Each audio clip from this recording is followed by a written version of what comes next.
अस्सलाम वालेकुम। West Indies के टूर के लिए जो पाकिस्तान की टीम सिलेक्शन होने जा रही है उसके लिए 16 मेंबर स्क्वाड सिलेक्ट कर लिया गया है और ये स्क्वाड 6 जुलाई को कहा जा रहा है कि अनाउंस हो जाएगा।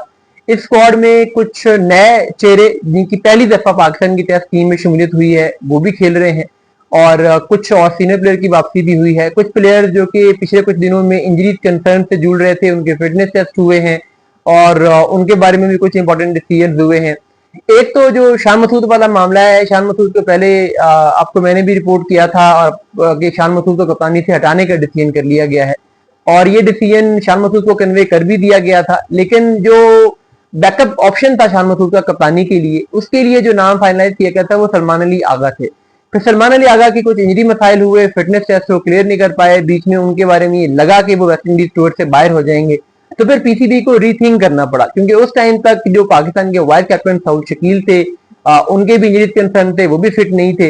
तो पीसीबी के पास फिर ऑप्शंस नहीं रहे। बाबर आजम को कहा गया, उन्होंने तो कप्तानी से इनकार कर दिया, तो उन्होंने कहा मैं तो कप्तान नहीं बनूंगा।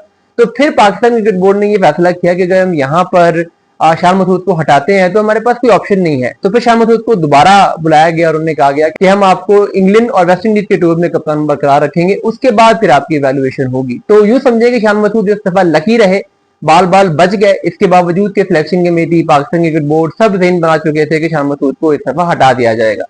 लेकिन अब इंटरेस्टिंग बात यह हुई कि वो दोनों लोग यानी सलमान अली आगा और साउद शकील जिनकी इंजरी कंसर्न की वजह से शान मसूद कप्तानी बचाने में कामयाब हुए थे, आज उनके बारे में ये रिपोर्ट आई है कि उन्होंने अपने फिटनेस टेस्ट क्लियर कर लिए हैं।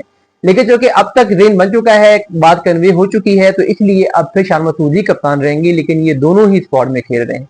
कामरान गुलाम जिन्हें के साउद शकील के बैकअप के तौर पर सिलेक्शन कमेटी ने गो अहेड दिया था, वो अब पाकिस्तान के स्क्वाड में नहीं आ पाएंगे क्योंकि साउद शकील फिट हो गए हैं। हालांकि सिलेक्शन कमेटी ये चाहती है कि कामरान गुलाम को खिलाया जाए, लेकिन पाकिस्तान की टीम मैनेजमेंट साउद शकील को बैक कर रही है और वो ये कहते हैं कि क्योंकि वो एक्सपीरियंस प्लेयर है और उनका हक पहले बनता है। उनकी लास्ट 2 सीरीज अच्छी नहीं गई, लेकिन फिर भी वो उन्हें बैक करना चाहते हैं, जिसकी वजह से कामरान गुलाम पाकिस्तान के स्क्वाड में अब 16 नंबर स्क्वाड में सिलेक्ट नहीं हो पाए। कुछ नए चेहरे भी आए हैं। अवैस जफर पहली दफा पाकिस्तान के स्क्वाड में शामिल हुए हैं। अब देखते हैं कि वो कैसा परफॉर्म करते हैं। इसके अलावा जो पाकिस्तान ने 2 प्लेयर बांग्लादेश टूर में ट्राई किए थे, अब्दुल्ला फजल और अजान अवैस, वो दोनों भी पाकिस्तान के स्क्वाड में होंगे, साथ में मामूल हक भी होंगे। तो पाकिस्तान की ओपनिंग में काफी सारे ऑप्शन पाकिस्तान के पास होंगे। मिडिल ऑर्डर में बाबर आजम होंगे, साथ में जैसे सलमान अली आगा हैं या साउद शकील हैं वो भी होंगे। एक और इंटरेस्टिंग जो चीज हुई वो मोहम्मद रिजवान की सिलेक्शन है। रिजवान ने पहले फिटनेस टेस्ट पास नहीं किया, वो ऑलमोस्ट वेस्ट इंडीज टूर से बाहर हो गए थे और रोहेल नजीर को ग्रीन सिग्नल दे दिया गया था कि आपको हम स्क्वाड में लेंगे। यानी गाजी गौरी ने तो एक कीपर बैट्समैन होना ही था, दूसरे कीपर बैट्समैन के तौर पर रिजवान की जगह पर रोहेल नजीर को गो अहेड दिया गया था। लेकिन आज खबर यह है कि मोहम्मद रिजवान ने भी अपना फिटनेस टेस्ट क्लियर कर लिया है और वो वेस्ट इंडीज जाने के लिए तैयार है।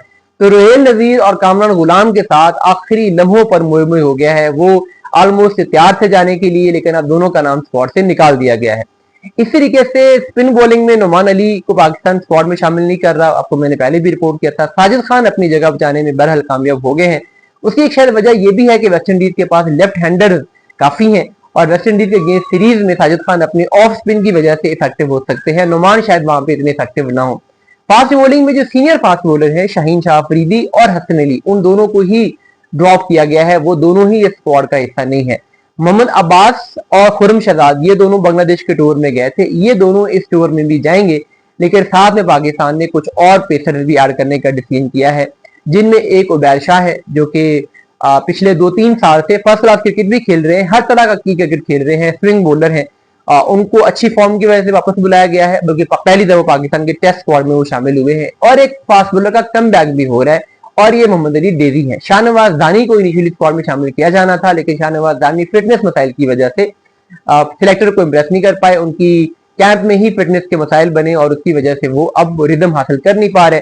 तो फिर मोहम्मद अली डेजी को बुलाया गया जो कि पीएसएल में बड़ी अच्छी फॉर्म में थे और मोहम्मद अली डेजी का बहुत लंबा चौड़ा फर्स्ट क्लास का एक्सपीरियंस भी है। पिछले 5-7 साल से 8 साल से वो फर्स्ट क्लास में खेल रहे हैं और कंडीशंस का, डिफरेंट फॉर्मेट्स का, प्रेशर का उन्हें अंदाजा है। तो इसलिए अब वो पाकिस्तान के स्क्वाड में चौथे फास्ट बॉलर के तौर पे होंगे और साथ में ऑलराउंडर आमिर जमाल भी पाकिस्तान के स्क्वाड में होंगे।